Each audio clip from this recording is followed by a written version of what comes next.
Hello friends, Hi Kitchen Recipes in മലയാളത്തിലോട്ട് എല്ലാവർക്കും സ്വാഗതം. ഇന്ന് നിങ്ങൾക്ക് ഷെയർ ചെയ്യാൻ പോകുന്നത് കുട്ടികളുടെ ഫേവറേറ്റ് ആയിട്ടുള്ള ഡോണറ്റ് റെസിപ്പിയാണ്. സാധാരണ ഡോണറ്റ്സ് എല്ലാം ചെയ്യുന്നത് കുറേ ഓയിലിൽ ഡീപ് ഫ്രൈ ചെയ്തിട്ടൊക്കെയാണ്. പക്ഷേ ഇന്ന് ഞാൻ ചെയ്യുന്നത് ആ ഒരു മെത്തേഡ് അല്ല. ഒരുപാട് പേർക്ക് അറിയാത്തൊരു കാര്യമുണ്ട്. നമ്മൾ അവനിൽ ബേക്ക് ചെയ്തെടുക്കുന്ന ഡോണറ്റ്സിനാണ് ഓയിലിൽ ഫ്രൈ ചെയ്തെടുക്കുന്ന ഡോണറ്റ്സിനെങ്കിലും കൂടുതൽ ടേസ്റ്റ്, ഒരു 3 times കൂടുതൽ ടേസ്റ്റ് ആണെന്ന് പറയാം. ആ ഒരു ഓയിലി ഫീലിംഗ് ഉണ്ടാവില്ല. അതുപോലെ തന്നെ കൂടുതൽ ഫ്ലഫി ആൻഡ് സോഫ്റ്റ് ആയിരിക്കും. ഈ ഒരു റെസിപ്പി ഒരുപാട് നാൾ മുമ്പ് ഒരു അമേരിക്കൻ യൂട്യൂബ് ചാനലിൽ ഞാൻ കണ്ടിട്ട് ഞാൻ ഒരുപാട് പ്രാവശ്യം വീട്ടിൽ ട്രൈ ചെയ്തിട്ടുള്ളതാണ്. എല്ലാവർക്കും ഭയങ്കര ഇഷ്ടമാണ്. അപ്പോൾ ഇതെങ്ങനെയാണ് ചെയ്യാമെന്ന് നമുക്ക് കണ്ടുവെക്കാം. ഈ റെസിപ്പിയിലോട്ട് ടോട്ടൽ 2.5 കപ്പ് മൈദയാണ് വേണ്ടത്. പക്ഷെ ഞാനിപ്പോൾ ഉടനെ തന്നെ എല്ലാം കൂടെ ഞാൻ ചേർക്കുന്നില്ല. ആദ്യം ഞാനിവിടെ 1 കപ്പ് മൈദ മാത്രമാണ് ചേർത്തിട്ടുള്ളത്. ബാക്കിയുള്ള 1.5 കപ്പ് മൈദ ഞാൻ സൈഡിൽ വെച്ചിട്ടുണ്ട്. ഈ റെസിപ്പിയിൽ 2.25 ടീസ്പൂൺ ഇൻസ്റ്റൻറ്റ് ഈസ്റ്റ് വേണം ഉപയോഗിക്കാനായിട്ട്. ഇൻസ്റ്റൻറ്റ് ഈസ്റ്റ് ആകുമ്പോൾ തീർത്തും ചെറിയ തരികളായതുകൊണ്ട് തന്നെ പെട്ടെന്ന് തന്നെ ഡിസോൾവ് ആയി കിട്ടും. ഉപ്പ് 1/4 ടീസ്പൂൺ ചേർക്കണം. 1/4 കപ്പ് പഞ്ചസാരയാണ് ചേർക്കുന്നത്. ഇത് പൊടിക്കേണ്ട ആവശ്യമൊന്നുമില്ല. പക്ഷെ വലിയ തരിയുള്ള പഞ്ചസാരയൊക്കെ ആണെങ്കിൽ ഒന്ന് ചെറുതായിട്ട് പൊടിക്കുന്നത് നല്ലതായിരിക്കും. ഒന്ന് ചെറുതായിട്ട് മിക്സ് ചെയ്തെടുക്കാം. ഇതിലോട്ട് ഞാൻ 2/3 കപ്പ് മിൽക്കാണ് ഒഴിക്കുന്നത്. നേരെ ചൂടുള്ള പാല്, ഒരിക്കലും ഭയങ്കര ചൂടുള്ള പാലോ അല്ലെങ്കിൽ തണുത്ത പാലോ ഒഴിക്കരുത്. എപ്പോഴും ഈസ്റ്റ് ആക്ടിവേറ്റ് ആവാനായിട്ട് ഒരു വാം ആൻഡ് സ്വീറ്റ് എൻവയൺമെൻ്റ് ആണ് വേണ്ടത്. അതുകൊണ്ട് എപ്പോഴും ഒരു ലൂക്ക് വാം മിൽക്ക് വേണം ഒഴിക്കാനായിട്ട്. സ്വീറ്റ് എൻവയൺമെൻറ്റിന് വേണ്ടി നമ്മൾ ഷുഗറും ചേർത്തിട്ടുണ്ട്. ഡ്രൈ ഇൻഗ്രീഡിയൻസിൻ്റെ എല്ലാ ഭാഗത്തും മിൽക്ക് എത്തുന്ന രീതിയിൽ ചെറുതായിട്ടൊന്ന് മിക്സ് ചെയ്ത് കൊടുക്കുക. അപ്പോൾ ഇതൊരു സെമി തിക്ക് ബാറ്ററായിട്ടായിരിക്കും കിട്ടുന്നത്. അതിനുശേഷം നമുക്കിതിനെ കവർ ചെയ്തിട്ട് ഏതെങ്കിലും വാം ആയിട്ടുള്ള ഒരു സ്പോട്ടിൽ ഒന്ന് ഈസ്റ്റ് ആക്ടിവേറ്റ് ആവാൻ വേണ്ടി മാറ്റി വയ്ക്കാം. ഞാൻ ആദ്യമേ പറഞ്ഞായിരുന്നു, സാധാരണ നമ്മൾ കഴിക്കുന്ന ഡോണറ്റ് പോലെയല്ല, ഇത് എക്സ്ട്രാ ഫ്ലഫി ആയിരിക്കും. അങ്ങനെ എക്സ്ട്രാ ഫ്ലഫി ആക്കുന്ന ഒരു സീക്രട്ട് ഇൻഗ്രീഡിയൻ്റ് ആണ് ഇത്, നമ്മുടെ എഗ് യോക്സ്. നമ്മൾ സാധാരണ ഡോണറ്റ് റെസിപ്പിയിൽ എല്ലാവരും സാധാരണ ഫുൾ എഗ്ഗാണ് ചേർക്കുന്നത്. പക്ഷേ ഇതിൻ്റെ അകത്ത് നമ്മൾ യോക്സ് മാത്രമാണ് ചേർക്കുന്നത്. ഞാനിവിടെ 2 യോക്കാണ് എടുത്തിട്ടുള്ളത്. അപ്പോൾ ആ യോക്സ് മാത്രം ചേർക്കുമ്പം അത്രയും റിച്ച് ആയിരിക്കും നമ്മുടെ ഡോണറ്റ്. അതുപോലെ തന്നെ ഭയങ്കര ഫ്ലഫി ആൻഡ് സോഫ്റ്റ് ആയിരിക്കും. ഇതിൽ ചെറുതായിട്ടൊന്ന് ബീറ്റ് ചെയ്ത് മാറ്റി വയ്ക്കാം. നമ്മൾ 10 മിനിറ്റായിട്ട് റെസ്റ്റ് ചെയ്യാൻ വെച്ചിട്ടുണ്ടായിരുന്ന ബാറ്റർ ഇപ്പം പുറത്തെടുക്കുകയാണ്. അപ്പോൾ കണ്ടല്ലോ, ചെറിയ ചെറിയ ബബിൾസ് കാണാൻ സാധിക്കും മുകൾ ഭാഗത്ത്. അപ്പോൾ ഇതിൻ്റെ അർത്ഥം ഈസ്റ്റ് ആക്ടിവേറ്റ് ആയിട്ടുണ്ടെന്നാണ്.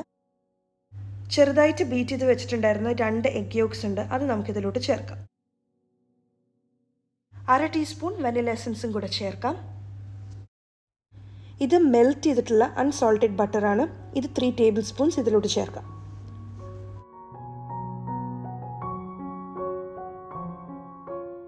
ഞാൻ ആദ്യമേ പറഞ്ഞോളം 1.5 കപ്പ് മൈദ ഞാൻ മാറ്റി വെച്ചിട്ടുണ്ടായിരുന്നു.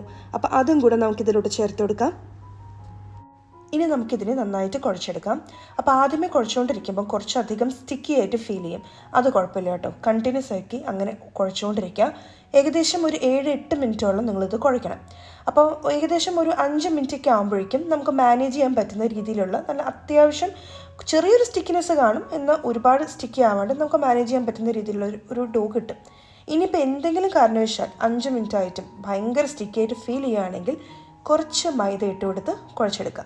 ഓക്കെ, ഇനിയിപ്പോൾ എന്തെങ്കിലും കാരണവശാൽ നിങ്ങൾക്ക് ഭയങ്കര ഹാർഡായിട്ട് തോന്നുവാണെങ്കിൽ കുറച്ച് വെള്ളം ഒഴിക്കുക. വേറെ ഒന്നും വേണ്ട, കുറച്ച് റൂം ടെമ്പറേച്ചറിലായിട്ടുള്ള വെള്ളം വളരെ കുറച്ച് ഒഴിച്ചു കൊടുത്ത് മിക്സാക്കി കൊടുക്കുക.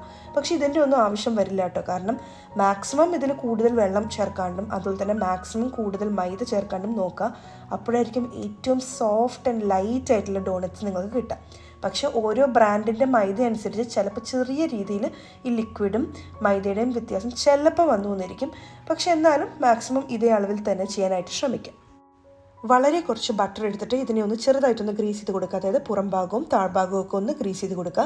അതിനുശേഷം നമ്മളിതിനെ നന്നായിട്ടൊന്ന് റാപ്പ് ചെയ്തിട്ട് അല്ലെങ്കിൽ മൂടി വെച്ചിട്ട് ഏതെങ്കിലും ഒരു വാം ആയിട്ടുള്ളൊരു സ്ഥലത്ത് ഇതിന് 1 മണിക്കൂർ മുതൽ 1.5 മണിക്കൂർ വരെയൊക്കെ, അല്ലെങ്കിൽ ഇതിന് 2 ഇരട്ടി സൈസ് ആവുന്നവരെ ഇതിനെ റൈസ് ചെയ്യാൻ വേണ്ടി മാറ്റി വയ്ക്കാം.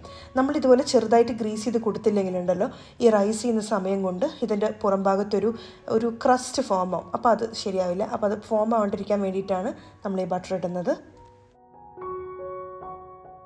അപ്പോൾ കണ്ടല്ലോ, ഏകദേശം 1.5 മണിക്കൂറായപ്പോഴേക്കും നന്നായിട്ട് റൈസായി വന്നിട്ടുണ്ട്, ഡബിൾ ആയിട്ടുണ്ട്. കുറച്ച് തണുപ്പുള്ള സ്ഥലമൊക്കെ ആണെങ്കിൽ ചിലപ്പോൾ കുറച്ചും കൂടെ കൂടുതൽ സമയം വെക്കേണ്ടി വരും. ഇതിനെ വളരെ ജെൻറ്റിലായിട്ട് ഒന്ന് പഞ്ച് ഡൗൺ ചെയ്തിട്ട് ചെറുതായിട്ടൊന്ന് കുഴച്ചെടുക്കാം. ഇനി നമുക്കിതിനെ പരത്തി നമ്മുടെ ഡോണറ്റിൻ്റെ ഷേപ്പാക്കി എടുക്കാം. ഈ ഡോയിൽ നിന്നും ഒരു പോർഷൻ ഡോ എടുത്തിട്ട് നമുക്ക് ഇതിനെ ഒന്ന് പരത്തിയെടുക്കാം. വേണമെങ്കിൽ കുറച്ച് മൈദ വേണമെങ്കിൽ ഇട്ട് കൊടുത്ത് നമുക്ക് എളുപ്പത്തിന് പരത്തിയെടുക്കാവുന്നതാണ്. പരത്തുമ്പം ഒരുപാട് തിന്നായി പോകാനും പാടില്ല, അതുപോലെ തന്നെ ഒരുപാട് കട്ടി കൂടാനും പാടില്ല. ഇനി നമുക്ക് ഡോണറ്റ് ഷേപ്പിൽ കട്ട് ചെയ്തെടുക്കാം. അതിനായിട്ട് നിങ്ങളുടെ കയ്യിൽ ഡോണറ്റ് കട്ടർ ഉണ്ടെങ്കിൽ അതായിരിക്കും ഏറ്റവും എളുപ്പവും ഏറ്റവും നല്ലതും. പക്ഷെ അത് നിങ്ങൾക്ക് ഇല്ലെങ്കിലും കുഴപ്പമൊന്നുമില്ല. ഞാനത് ഉപയോഗിക്കുന്ന പോലെ ഒരു റൗണ്ട് കുക്കി കട്ടർ ഉണ്ടെങ്കിൽ അത് വെച്ച് ചെയ്യാം. അല്ലെങ്കിൽ നിങ്ങൾക്ക് ഏതെങ്കിലും ഒരു ജാറിൻ്റെ മൂടി ഉണ്ടെങ്കിൽ, ക്യാപ്പ് ഉണ്ടെങ്കിൽ ആ റൗണ്ട് ക്യാപ്പ് വെച്ചിട്ടും നിങ്ങൾക്ക് കട്ട് ചെയ്തെടുക്കാം. പിന്നെ നടുക്കൊരു ഹോൾ വേണം. ആ ഹോളിനായിട്ട് ഇപ്പോൾ ഞാൻ യൂസ് ചെയ്യുന്നത് ഈ ഒരു നോസലിൻ്റെ ബാക്ക് സൈഡാണ്. ഇനിയിപ്പോൾ നിങ്ങൾക്ക് ഇതുപോലത്തെ നോസൽ ഇല്ലെങ്കിൽ ചെറിയ എസൻസിൻ്റെ കുപ്പിയുടെ ബോട്ടിൽ ക്യാപ്പ് ഉണ്ടല്ലോ, അത് ഉപയോഗിക്കാം. അല്ലെങ്കിൽ വേറെ ഏതെങ്കിലും കുപ്പിയുടെ ബോട്ടിൽ ക്യാപ്പ് ഉണ്ടെങ്കിലും യൂസ് ചെയ്യാവുന്നതേ ഉള്ളൂ. ആദ്യം തന്നെ നമുക്കിതുപോലെ സർക്കിൾസ് കട്ട് ചെയ്തെടുക്കാം. ഈ നോസലിൻ്റെ ബാക്ക് സൈഡ് വെച്ചിട്ട് ഹോൾസ് ഉണ്ടാക്കാം. അപ്പം എക്സസ് വന്നിട്ടുള്ള മാവെല്ലാം നമുക്ക് കട്ട് ചെയ്തെടുക്കാം. അപ്പോൾ വളരെ ഈസി ആയിട്ട് തന്നെ നമുക്കിതുപോലെ റിമൂവ് ചെയ്തെടുക്കാൻ പറ്റും. ഇനി ബാക്കിയുള്ള മാവ് എടുത്തിട്ട് വീണ്ടും കുറച്ചും കൂടെ മാവുണ്ടെങ്കിൽ അതെടുത്ത് കുഴച്ച് വീണ്ടും പരത്തി ഇതേ പ്രോസസ്സ് റിപ്പീറ്റ് ചെയ്യാം. അപ്പോൾ ഞാൻ ഇതിൻ്റെ തിക്നെസ് കാണിച്ചില്ലായിരുന്നല്ലോ, ഈ ഒരു തിക്നെസ്സിലാണ് കേട്ടോ നിങ്ങൾ ഡോണറ്റ്സ് റോൾ ചെയ്തെടുക്കേണ്ടത്. കുറച്ചും കൂടെ ഡോ ബാക്കിയുണ്ട്, അത് ഞാൻ ഈ ഫസ്റ്റ് ബാച്ച് ബേക്ക് ചെയ്യാൻ വെക്കുന്നതിൻ്റെ ഇടയിൽ അതിനെയും ഷേപ്പ് ചെയ്തെടുക്കും. ഇപ്പോൾ 12 ചെറിയ സൈസ് ഡോണറ്റ്സ് ആണ് റെഡിയാക്കിയിട്ടുള്ളത്. ഇനി നമ്മൾ ഇതിൻ്റെ ഫൈനൽ റൈസിങ്ങിനായിട്ട് ഒരു വെറ്റ് ക്ലോത്ത് വെച്ചിട്ടൊന്ന് കവർ ചെയ്ത് ഹാഫ് ആൻ അവർ ഒരു വാം ആയിട്ടുള്ള സ്ഥലത്ത് വെക്കാം. തണുപ്പുള്ള സ്ഥലമൊക്കെ ആണെങ്കിൽ കുറച്ചും കൂടെ എക്സ്ട്രാ സമയം വേണ്ടി വരും. ബാക്കി ഉണ്ടായിരുന്ന ഡോയും കൂടെ ഞാൻ ഷേപ്പ് ചെയ്തെടുത്തിട്ടുണ്ട്. അപ്പോൾ ഏകദേശം 20 മുതൽ 21 ഡോണറ്റ്സ് വരെ ചെറിയ ഡോണറ്റ്സ് നിങ്ങൾക്ക് തയ്യാറാക്കാം ഈ ഒരു ക്വാണ്ടിറ്റിയിൽ. അരമണിക്കൂർ ആയിട്ടുണ്ട്, ഇത് അത്യാവശ്യം റൈസ് ആയിട്ടുണ്ട്. ഇനി നമുക്കിതിനെ ബേക്ക് ചെയ്യാം. ബേക്ക് ചെയ്യുന്നതിന് മുന്നേ ആദ്യം അവൻ 190 ഡിഗ്രി സെൽഷ്യസിൽ പ്രീ ഹീറ്റ് ചെയ്യണം. 10 മിനിറ്റെങ്കിലും പ്രീ ഹീറ്റ് ചെയ്യണം. അതിനുശേഷം നമുക്ക് 190 ഡിഗ്രി സെൽഷ്യസിൽ തന്നെ നമുക്ക് ബേക്ക് ചെയ്തെടുക്കാം. ഒരു 10 മുതൽ 12 മിനിറ്റ് വരെയാണ് ഇതിൻ്റെ ബേക്കിംഗ് ടൈം. നമ്മൾ കേക്ക്സ് ഒക്കെ ബേക്ക് ചെയ്യണ പോലെ തന്നെ അവൻ്റെ മിഡിൽ റാക്കിൽ വെച്ചിട്ട് വേണം എപ്പോഴും ഡോണറ്റ്സ് ബേക്ക് ചെയ്യാനായിട്ട്. ഡോണറ്റ്സ് ബേക്ക് ചെയ്ത് കിട്ടുന്ന ടൈം കൊണ്ട് 3 ടൈപ്പ് ടോപ്പിംഗ്സ് റെഡിയാക്കാം. ഞാൻ കുറച്ച് പഞ്ചസാര മിക്സിയുടെ ചെറിയ ജാറിൽ പൊടിച്ച് ഞാൻ സെപ്പറേറ്റ് ചെയ്യാൻ വേറൊരു ബൗളിൽ മാറ്റി വെച്ചിട്ടുണ്ട്. പിന്നെ ഞാനിവിടെ 3/4 കപ്പ് മിൽക്ക് ചോക്ലേറ്റും അപ്രോക്സിമേറ്റ്ലി 3/4 കപ്പ് സെമി സ്വീറ്റ് ചോക്ലേറ്റും എടുത്തിട്ടുണ്ട്. ഈ 2 ചോക്ലേറ്റിലോട്ടും അപ്രോക്സിമേറ്റ്ലി ½ ടേബിൾ സ്പൂൺ അൺസോൾട്ടഡ് ബട്ടറും ഇട്ട് കൊടുത്തിട്ടുണ്ട്. ഇത് രണ്ടും നമുക്ക് മൈക്രോവേവിൽ 10 സെക്കൻഡ് ഹീറ്റ് ചെയ്ത് കൊടുത്ത് ഓരോ 10 സെക്കൻഡിലും ജസ്റ്റ് ഒന്ന് മിക്സ് ആക്കി കൊടുക്കാം. ഒരു 30-35 സെക്കൻഡിനുള്ളിൽ തന്നെ ഇത് നന്നായിട്ട് മെൽറ്റായിട്ട് നന്നായിട്ട് കമ്പൈൻ ചെയ്ത് കിട്ടും. മൈക്രോവേവ് ഇല്ലാണ്ട് ഈ ചോക്ലേറ്റ് ബട്ടർ മെൽറ്റ് ചെയ്യുന്ന രീതി താഴെ ഡിസ്ക്രിപ്ഷൻ ബോക്സിലും കൊടുക്കുന്നുണ്ട്. ഏകദേശം 12 മിനിറ്റ് ആകുമ്പോഴേക്കും മുകൾ ഭാഗത്ത് ഒരു ഗോൾഡൻ കളറായിട്ട് കാണാൻ സാധിക്കും. ആ സമയത്ത് നമുക്ക് ഡോണറ്റ്സിനെ പുറത്തെടുക്കാം. ഈ ഡോണറ്റ്സ് കാണുമ്പോൾ തന്നെ നിങ്ങൾക്ക് മനസ്സിലാവുണ്ടാവും എന്തുമാത്രം ലൈറ്റ് വെയിറ്റ് ആണെന്ന്. വളരെയധികം ഫ്ലഫിയാണ്. ഏറ്റവും ലാസ്റ്റ് ഞാൻ ഇതിന് കട്ട് ചെയ്ത് കാണിക്കുമ്പോൾ ആ ഫ്ലഫിനെസ് നിങ്ങൾക്ക് എന്തായാലും മനസ്സിലാവും.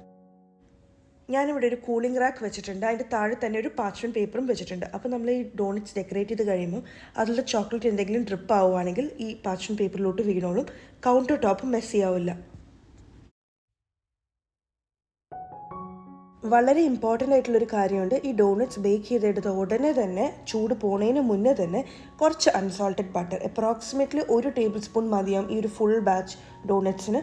അപ്പോൾ അത് അൺസോൾട്ടഡ് ബട്ടർ മെൽറ്റ് ചെയ്തതാണ്. ഇത് നമുക്കിതിൻ്റെ എല്ലാ ഭാഗത്തും ബ്രഷ് ചെയ്ത് കൊടുക്കാം. ഇങ്ങനെ ചെയ്യുമ്പോൾ നമ്മുടെ ഡോണറ്റ്സ് കൂടുതൽ സമയം നല്ല സോഫ്റ്റ് ആയിട്ടിരിക്കാൻ സഹായിക്കും. ഇന്ന് നമ്മൾ 3 ടൈപ്പ് ഡോണറ്റ്സ് ആണ് റെഡിയാക്കുന്നത്. Milk chocolate, semi sweet chocolate and sugar donuts. അപ്പോൾ ആദ്യം നമ്മൾ ഒരു ഡോണറ്റ് എടുത്തിട്ട് മെൽറ്റ് ചെയ്ത് വെച്ചിട്ടുള്ള മിൽക്ക് ചോക്ലേറ്റിലൂടെ ഡിപ്പ് ചെയ്തെടുക്കാം. അപ്പോൾ ഇതുപോലെ വളരെ നീറ്റായിട്ട് നമുക്കിതുപോലെ ഡിപ്പ് ചെയ്തെടുക്കാം. മുഴുവൻ ചെയ്യേണ്ട ഒരു പകുതി ഭാഗത്തോളം ചെയ്തെടുത്താൽ മതി. എന്നിട്ട് നമുക്കിതുപോലെ വയർ റാക്കിലോട്ട് അറേഞ്ച് ചെയ്ത് വെക്കാം. ഇതുപോലെ ബാക്കിയുള്ള ഡോണറ്റ്സും ചെയ്തെടുക്കാം. ഇതുപോലെ തന്നെ സെമി സ്വീറ്റ് ചോക്ലേറ്റിലും ഡിപ്പ് ചെയ്യാം. ഇനി നമുക്ക് ഷുഗർ ഡോണറ്റ്സ് റെഡിയാക്കാം. അതിനായിട്ട് ഞാൻ നേരത്തെ പറഞ്ഞോളം തന്നെ മിക്സിയുടെ ചെറിയ ജാറിൽ കുറച്ച് പഞ്ചസാര പൊടിച്ച് വയ്ക്കും. നമ്മുടെ സാധാരണ പഞ്ചസാര, പൊടിച്ച പഞ്ചസാരയിലോട്ട് നമുക്ക് ഈ ഡോണറ്റ് എല്ലാ ഭാഗത്തും ഇതുപോലെ ഡിപ്പ് ചെയ്ത് കൊടുക്കാം. അങ്ങനെ എല്ലാ ഭാഗത്തും ഈ പൗഡർഡ് ഷുഗർ ഒരു കോട്ടിങ് വരുന്ന രീതിയിൽ ചെയ്യാം. ഇതുപോലത്തെ ഈ ഷുഗർ ഡോണറ്റ്സ് നിങ്ങൾ ട്രൈ ചെയ്തിട്ടില്ലെങ്കിൽ ഒരു പ്രാവശ്യമെങ്കിലും ട്രൈ ചെയ്യണം കേട്ടോ. ഭയങ്കര ടേസ്റ്റിയാണ്. കുട്ടികൾക്കൊക്കെയാണ് ഉണ്ടാക്കണമെങ്കിൽ കുറച്ച് സ്പ്രിങ്കിൾസ് ഇങ്ങനെ ഇട്ട് കൊടുക്കുകയാണെങ്കിൽ അവർക്ക് വളരെ ഇഷ്ടപ്പെടും. ഭയങ്കര ഭംഗിയായിരിക്കും കാണാനായിട്ട്. അത് ഓപ്ഷണലാണ്, വേണമെങ്കിൽ ചെയ്താൽ മതി. ഇപ്പോൾ കണ്ടില്ലേ, ഞാൻ പല വെറൈറ്റി ആയിട്ട് ഞാനിവിടെ ഡോണറ്റ്സ് അറേഞ്ച് ചെയ്ത് വെച്ചിട്ടുണ്ട്. കാണുമ്പോൾ തന്നെ എന്തൊരു ഭംഗിയാണ്, കഴിക്കാനും ഭയങ്കര ടേസ്റ്റിയാണ്. എല്ലാവരും തീർച്ചയായിട്ടും ട്രൈ ചെയ്ത് നോക്കണം. ആ ഒരു ഓയിലി ഫീലിംഗ് ഒട്ടും തന്നെ ഇല്ല. എന്നാൽ ഡോണറ്റ്സിൻ്റെ ടേസ്റ്റ് എന്ന് വെച്ചാൽ പറഞ്ഞറിയിക്കാൻ പറ്റില്ല, അത്രയും ടേസ്റ്റിയാണ്. ഇതിങ്ങനെ കട്ട് ചെയ്ത് നോക്കുമ്പോൾ തന്നെ നിങ്ങൾക്ക് മനസ്സിലാവുണ്ടാവും എത്രമാത്രം സോഫ്റ്റ് ആൻഡ് ഫ്ലഫി ആയിട്ടുള്ള ഡോണറ്റ് ആണെന്ന്. അപ്പോൾ എല്ലാവരും ഇത് തീർച്ചയായിട്ടും ട്രൈ ചെയ്ത് നോക്കിയിട്ട് നിങ്ങളുടെ അഭിപ്രായം പറയാൻ മറക്കരുത്. ഇത് ഉണ്ടാക്കുന്ന അന്ന് തന്നെ കഴിക്കുമ്പോഴായിരിക്കും ഏറ്റവും ടേസ്റ്റ് ഉണ്ടാവുക. പിറ്റേ ദിവസം കഴിക്കുന്നതുകൊണ്ട് കുഴപ്പമൊന്നുമില്ല. നമുക്ക് ഫ്രിഡ്ജിൽ സ്റ്റോർ ചെയ്തിട്ട് പിറ്റേ ദിവസം കുറച്ച് സമയം ഒന്ന് പുറത്ത് വെച്ചതിന് ശേഷം കഴിക്കുമ്പോൾ കുറച്ചുകൂടി നന്നായിരിക്കും. ഓക്കെ, അപ്പോൾ എല്ലാവരും ട്രൈ ചെയ്തിട്ട് നിങ്ങളുടെ അഭിപ്രായം പറയാൻ മറക്കരുത്. എൻ്റെ റെസിപ്പീസ് എല്ലാം ഇഷ്ടപ്പെടുന്നുണ്ടെങ്കിൽ ഈ ചാനൽ ഇതുവരെ സബ്സ്ക്രൈബ് ചെയ്യേണ്ടാണ് കാണണമെങ്കിൽ താഴെയുള്ള red colour subscribe button click ചെയ്യാനും മറക്കരുത്. അപ്പോൾ ശരി, നമുക്കിങ്ങനെ അടുത്ത റെസിപ്പി വീഡിയോയിൽ കാണാം. Thank you so much for watching. By.